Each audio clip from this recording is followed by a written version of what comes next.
Tem uma vontade irresistível de saborear a melhor informação? Dos artigos de opinião até ao acesso antecipado aos Podcast Plus e muitas mais vantagens em ser assinante Observador. Desfrute de tudo como se fosse a última dentada. Não fique de água na boca e aproveite a nossa campanha limitada aos primeiros 500 assinantes. Assine agora em observador.pt por apenas 95 cêntimos por semana. É o preço de um pastel de nata.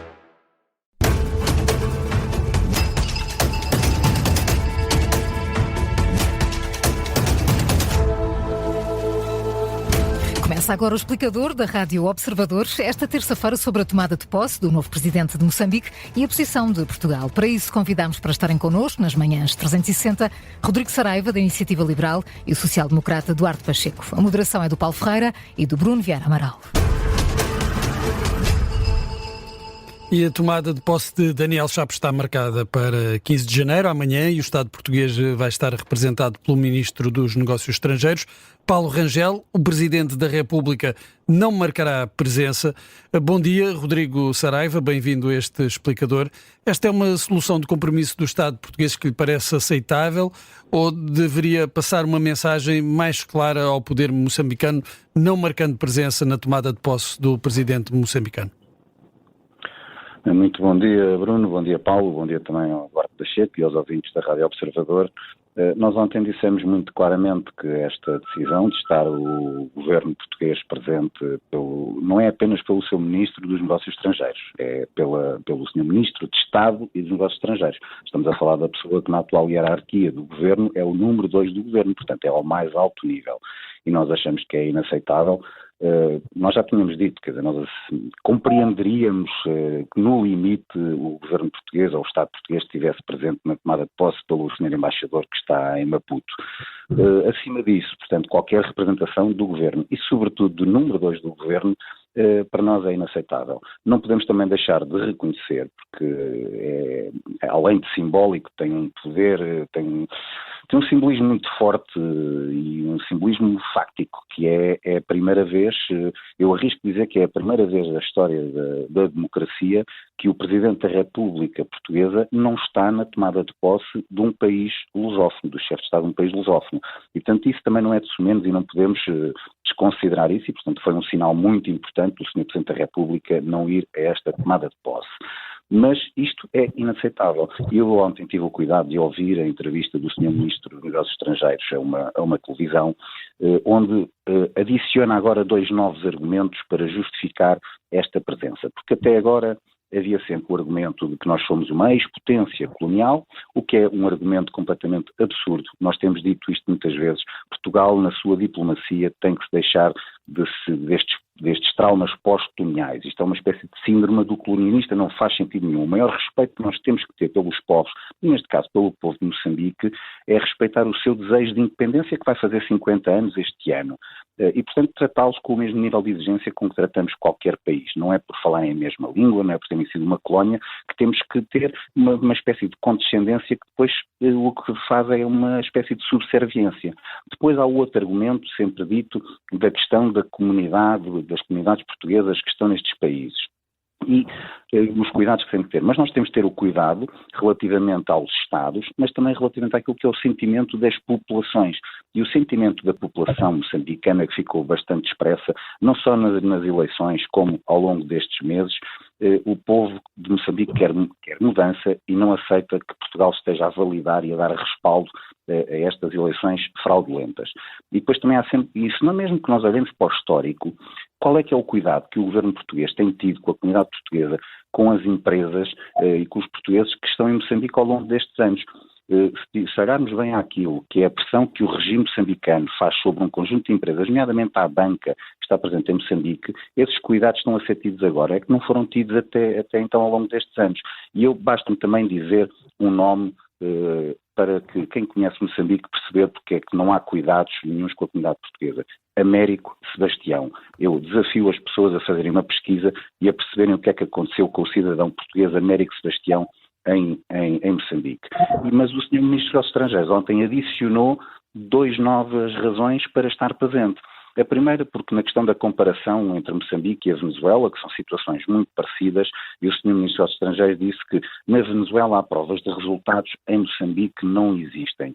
Mas, quer dizer, não existem nem para um lado nem para o outro. Dizer que não há provas de que Venâncio Mondlane ganhou, também não há provas de que Daniel Chapo ganhou. E se as pessoas tiverem o cuidado de falar com aquilo que são os observadores que acompanharam as eleições, eles em outubro até diziam a fraude foi grande, mas talvez a Frelimo tinha ganho. E eles hoje, à data de hoje, já não dizem isso. As pessoas que acompanharam o processo eleitoral em Moçambique sabem que houve mudança e que a vitória não foi da Frelimo. E depois o Sr. Ministro dos Estrangeiros ainda vem falar da questão que, comparativamente com a Venezuela, aqui em Moçambique há um compromisso de diálogo. Mas que compromisso de diálogo de um regime que decretou um povo à pobreza, um regime que tem oprimido e que tem reprimido protestos pacíficos. Isto é dar o benefício da dúvida a quem? A Daniel Chapo? Talvez. Vamos ver o que é que vai acontecer. Nós temos muitas dúvidas. Nenhum destes critérios que o Sr. Ministro dos Estrangeiros disse casa com a realidade. É inaceitável a presença do governo português na tomada de posse, dando respaldo e reconhecendo eleições fraudulentas. Eduardo Pacheco, muito bom dia. Bem-vindo também a este explicador. A presença do número 2 do governo, Paulo Rangel, também Ministro dos Negócios Estrangeiros, é uma validação dos resultados eleitorais em Moçambique? Muito bom dia, um cumprimento para vós e também um abraço ao Rodrigo, é sempre um prazer estar com ele. Ora bem, não é uma validação, mas é o reconhecimento de uma situação de facto. Nós aqui temos que pensar o seguinte, independentemente de temos muitas dúvidas, todos, que eu penso todos, de uma forma geral, sobre os resultados eleitorais e todos nós pensávamos que o ideal era repetir as eleições porque não está claro quem é que ganhou, tudo indica que foi a oposição, mas não há atas fidedignas e, portanto, o ideal era repetir as eleições. Mas, independentemente disso, vamos ter a posse e, portanto, há aqui uma situação de facto. Como dizia o Rodrigo, eu acho que já é muito significativo que Portugal não seja representado pelo Sr. Presidente da República, manifestando por essa via algum desconforto com aquilo que aconteceu. Mas, por outro lado, e aí tenho uma grande discordância com o Rodrigo, não é um síndrome colonial, mas é que, quer com a presença da comunidade portuguesa lá, quer da comunidade moçambicana aqui, quer na simbiose que nós temos de cultura, de música, de desporto, quando uma seleção, uma ou outra, futebol tem um grande resultado, ela é comemorada como se fosse a nossa própria. Há aqui uma simbiose que é real. Se esta situação fosse num país, no Zimbábue, na Tanzânia, nós não estávamos aqui a ter esta discussão. Portanto, o facto de ter em Moçambique, sim. Mas, Eduardo Pacheco, isso não significa que toda essa, se quiser, essa comunidade acaba por nos deixar reféns, isto é, o facto de sermos dois países próximos, deixa-nos reféns no escrutínio político daquilo que acontece em Moçambique? Não reféns, porque as coisas têm que ser ditas de uma forma clara. Entre os amigos, eu sempre digo, os meus verdadeiros amigos não são aqueles que me dão palmadinhas nas costas, são aqueles que me dizem a verdade. Porque isso é que pode fazer com que eu possa progredir e possa melhorar. Ora bem, e Portugal tem essa obrigação. Tem essa obrigação porque somos povos irmãos e há um relacionamento de amizade política e de fortes relações económicas que faz com que a presença do Sr. Ministro dos Negócios Estrangeiros possa dar um contributo para o tal processo de diálogo que até possa conduzir, porventura, a repetição do ato eleitoral que era aquilo que todos nós desejaríamos.